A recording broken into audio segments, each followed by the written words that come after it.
আজ ১লা মে বিশ্বব্যাপী পালিত হচ্ছে আন্তর্জাতিক শ্রমিক দিবস, যা আমাদের দেশে মে দিবস নামে পরিচিত। এই দিবসটি শুধুমাত্র একটি তারিখ নয়, এটি এক গৌরবময় ইতিহাস, এক সংগ্রামের প্রতীক, যেখানে সাধারণ শ্রমিক ন্যায্য অধিকার আদায়ে জীবন উৎসর্গ করেছিলেন। ১৮৮৬ সালে ১লা মে আমেরিকার শিকাগো শহরে হাজার হাজার শ্রমিক রাস্তায় নেমে এসেছিলেন ৮ ঘন্টা কর্মঘণ্টা নির্ধারণের দাবিতে।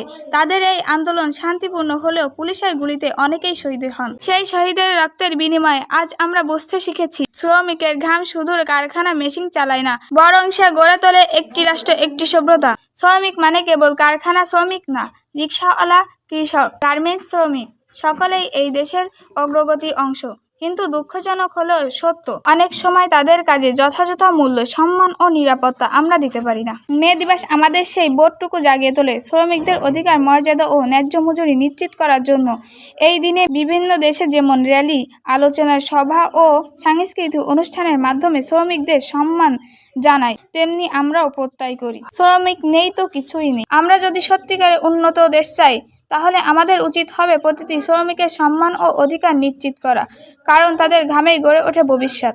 আসুন আমরা সবাই মিলে এমন একটি সমাজ গড়ে তুলি, যেখানে শ্রমিক মানে কেবল কাজের লোক নয়, একজন সম্মানিত নাগরিক। আমার কথাগুলো শোনার জন্য সবাইকে ধন্যবাদ। আসসালামু আলাইকুম।